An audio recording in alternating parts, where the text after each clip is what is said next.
We're monitoring Ukraine's capital is under an air raid alert in anticipation of a possible Russian airstrike. Moscow is upping the ante after President Biden authorized Kyiv to use U.S.-supplied long-range missiles to attack Russia.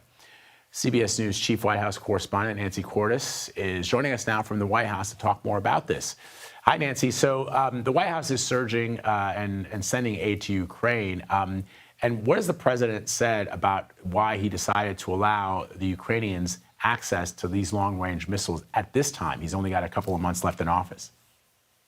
Well, the official line, Vlad, is that it is because of the presence now of North Korean troops on the battlefield assisting the Russians. U.S. officials say that's what prompted them to finally give the Ukrainians what they had long been seeking, which were long-range missiles which could be fired into Russian territory. And in fact, the Ukrainians finally used those long-range weapons for the first time yesterday, striking a weapons depot deep into Russia. And that, of course, is going to have repercussions and implications, which is exactly the reason that the U.S. held off for as long as it did. Now you have U.S. officials closing the U.S. embassy in Kyiv today because they're worried about a major airstrike. They are having all of their U.S. embassy employees shelter in place. They're even being urged to stockpile food.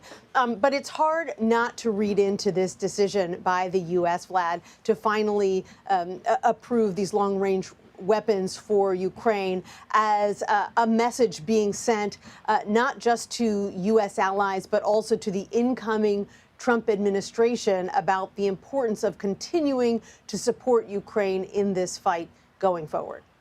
Let me also ask you, Nancy, about Secretary Lloyd Austin saying that there is more U.S. money on the way for Ukraine to meet some of their critical battlefield needs. So how much are we talking about, and will that include more weapons?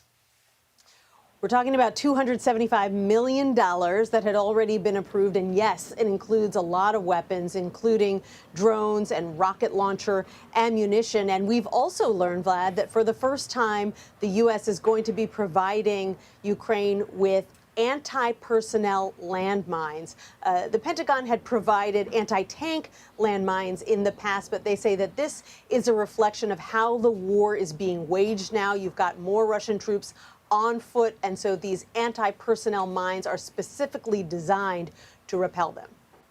And Nancy, today is the president's birthday. There was kind of a humorous video that was making the rounds yesterday on social media as the president was leaving, getting on Air Force One. There was a reporter from the White House press corps, maybe a producer, saying, "Mr. President, will you answer a question for us on your birthday?" And he didn't answer any questions. But I get the point. He didn't take any questions at all, really, on that trip. Right. To that G20 meeting. So what is he doing to celebrate the birthday? And is he going to talk to the press at all in the weeks and months ahead?